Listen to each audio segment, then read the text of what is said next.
महाराष्ट्र राज्याच्या वतीने मी महाराष्ट्र राज्याचा अध्यक्ष असल्या कारणाने जळगाव जिल्ह्यामध्ये उलट जिल्हाधिकारी महोदय आणि त्यांच्या टीमने निवडणूक प्रक्रियेचं कामकाज अत्यंत चांगल्या पद्धतीने पार पाडले, त्यांचं आम्ही इथे अभिनंदन करतो। परंतु हे BLO व तसेच काही BLO लेव्हलचे काही अधिकारी आहेत, त्या लोकांनी मतदार याद्या किंवा मतदानापासून हजारो लोकांना वंचित राहावं लागलं, ही अत्यंत निंदनीय बाब आहे।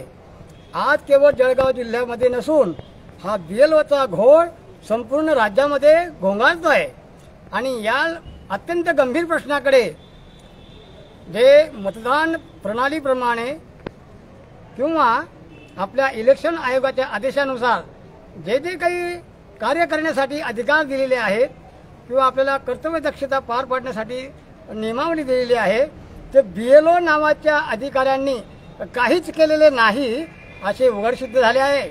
त्यामुळे आमचा आरोप असा आहे की BLO या सदर अधिकाऱ्यांची खाते चौकशी व इलेक्शन आयोगाने स्वतंत्र यंत्रणा राबवून त्यांची चौकशी करण्यात यावी, पदापासून दूर ठेवण्यात यावे, अशी वंचित ठेवणाऱ्या या BLO सारख्या अधिकाऱ्यांना चपराक बसली पाहिजे। कारण या ठिकाणी एक उत्तम उदाहरण द्यायचं म्हटलं तर इलेक्शन आयोगाचं काम किती चोखपणे करणारी व्यक्ती इलेक्शन आयोगाचे माजी कमिशनर आयुक्त TN शेषन आज अभिमानाने त्यांचं नाव घेण्यात येतं। कशामुळे की TN शेषन सारखा अत्यंत चांगला प्रभावी व्यक्ती एवढ्या भारताच्या इलेक्शन आयोगाचं काम चांगल्या प्रकारे एकटा माणूस करू शकतो, तर मग BLO सारखी टीम का करू शकत नाही। आणि जळगाव जिल्ह्यामध्ये अनेक लोकांना वाईट अनुभव आले। आज उत्तर महाराष्ट्र विद्यापीठाच्या कुलगुरू सारख्या व्यक्तीचं नाव यादीमध्ये नाही, महिला वर्गाचे नाव यादीमध्ये नाही, नाव यादीमध्ये महिलेचं आणि त्यांच्यापुढे दुसरा कोणतरी व्यक्ती असतो। हा जो घोळ चाललेला आहे किंवा हा जो घोळ करण्यात आलेला आहे, हा जाणून बुजून तर करण्यात आलेला नाही असं आमचा संभ्रम आहे। त्यामुळे आता आमची मुख्य मागणी हे आहे की या BLO नावाच्या अधिकाऱ्यावरती संपूर्ण महाराष्ट्रभर हे अभियान आम्ही राबवणार आणि त्यांच्यावरती प्रशासकीय कार्यवाही करण्यासाठी कलेक्टर महोदयांनी तात्काळ आदेश देण्यात यावे। ते जिल्हा परिषदच्या अधिकाऱ्याला द्या किंवा अन्य व्यक्तीला द्या, परंतु BLOंना पदापासून दूर करा। आता यानंतर आमच्या राज्याचे सरचिटणीस वीरेंद्र भडकर हे बोलतील। त्यांच्यावर कारवाईचे आदेश नेमके का? त्यांच्यावरती कारवाईचे आदेश का त्यांनी शासकीय कामाचं उल्लंघन केल्या कारणाने आणि इलेक्शन आयोगाचे इलेक्शन ब्युरोचे कोणत्याही प्रकारचे आदेशाचं पालन न केल्यामुळे त्यांच्यावरती कार्यवाही व्हायलाच पाहिजे अशी आमची मुख्य मागणी आहे। नम्रपणे आम्ही तुम्हाला विनंती करतो। भास्करराव हिवाळे, लोकशाही बचाव मतदार हक्क समिती, महाराष्ट्र राज्य। लोकशाही बचाव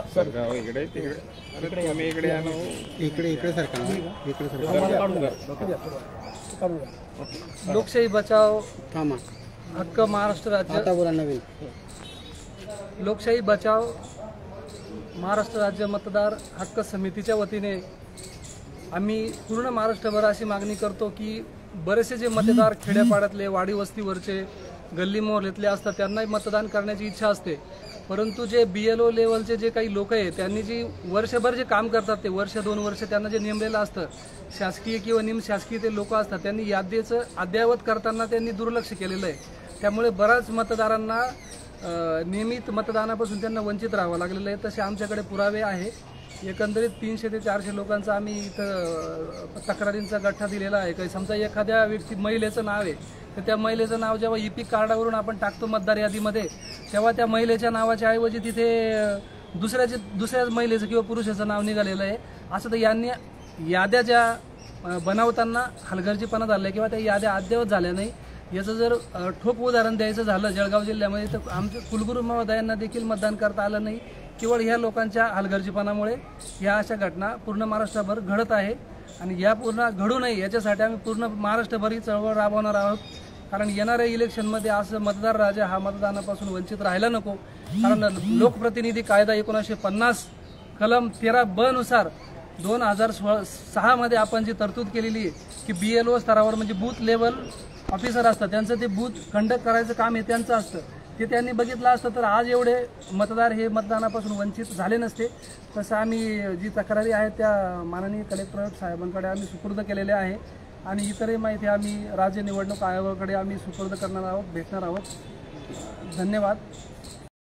गांधी तीर्थ, निसर्गाच्या सानिध्यात महात्मा गांधींच्या जीवनावरील जगातील पहिले मल्टीमीडिया म्युझियम. आजच भेट द्या. गांधी तीर्थ, जैन हिल्स, जळगाव. अधिक माहितीसाठी www.gandhifoundation.net वर व्हिजिट करा.